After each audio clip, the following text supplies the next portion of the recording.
binawale wa sa ando lengo mai na di bingu moi te fu sa tu mai na ngone ni gito kau mani senga ni ka tu mai kiren to na ka e do na ngone sa boka den de ta ki na vito sek sa o ti to ka sa ti wen na ngone ya ka ka bo na kala na no gua lutu na step ni parliament ni government buildings na runon dolu rusul ko so makarangai pusta juga nama da sao ti mada nya ni so lagi au ina lo mani kaya tambah to ni tambah mena runo dulu betul au mani tu siang berna tambah mena 2023 au alut di neker siang ma tu ya na kena mulu na ya apa ke na nunggu lang ani o ba rede juga na mobile phone no gambi juga na kamakap na vindra via sala indikevi me India. Ole indikevi me India, indikevi me Chavani. Cara ubangan di tagaroro mai na vi valimbule levu ya na Apollo mai New Delhi. Wata kena valimbule levu mai Tokyo ni sa kenangona. Me sa indikevi ka kaya naman ni binaka di misele o viso taki. Mai na sui ka toka ka wa sudu wata mai na tinaka di wawasa walu me sama kini susu minestila. Sama ni bukan doon na melaka. Ya sama baru tu nalaku India. Atau satu ada bookings. Tanggai tu na may nonton mata may New Zealand o ambassador high commissioner Tinoke. Kumumbola. Oh, Honorable Winston Peters kay sila tingnan ko ng dimena. Rakasar mi oklan. Sama ni girwakar vital no tu niyo. Eu sila ni kalima, katin kalima ni hindi siya mo sa tiwi palbin. No, hongor sa rorosa. Dahil laka na buka. Nakay, umbutan na iwatang nga dinibisila sa nabibi ito tuwat tuwi todo ka naman ko. Matsali mo nga na AI, batagay na robotic operations lakay. Sama ni nanumaw na post-operations travel. Isa na uti na WCL na sukalis may. May India ki chapa ni sarambo mola bunan tambi juga na lumen wangkau. Den na bito sak. May ni sila di tulunga tulwa na eu santa keltelinay. Yaman no sa angolinan I okalan. Kero vital no wat kay Winston Peters at tuno ko isang rorosa. O lokani lindikevi na singo yagan kina la singo waro singo bong lo tule ulak dona songo la kamay vitong na singo lo tulebu so lile sukin sana non tunggel ka so litu na matentu sama raw na matagal lima ta oitra ya usangela bong ya ni o tono bong lebu ni bong lo tulebu waro buka tagalele ni waro buka sala ko bola ta le rakana non to dike na Hunwai, datang X-ray, bola na bola na nasi, taurin kato doko, binakan na pressure, binakan na kato doko, sara nulisel na siumoni. Siumoni tetarawa ketingka dia singa di bulan Januari salako. Tuni biau ni na banga tayo ruru na baka nunu ni bonua na bi ya na kina na bintarawi. Kau na pong madirita sama ni Dios sa ulo minit na bisel. O tinaya sa awas na italimuyan. Irut to nga na o menangono mo begina. Kinangaw na ka o na bisel kinanugan. Sa irut to nga na o.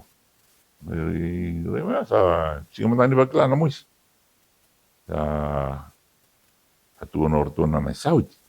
O bunway, ko sa hotel. Dutal no na patient. Uy. Vambe na patient da kabinsiga.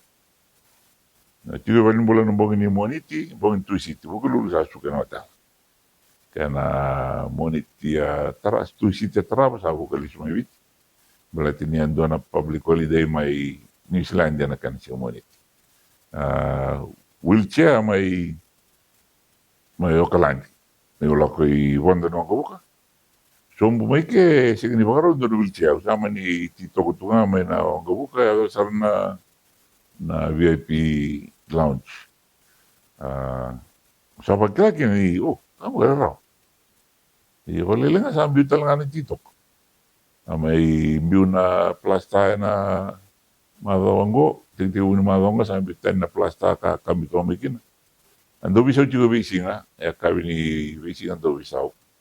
Hanggang mendol to nga na pinalitlilay, nendo na punwa ka lutumbaga kina na mawe ni mabuwa.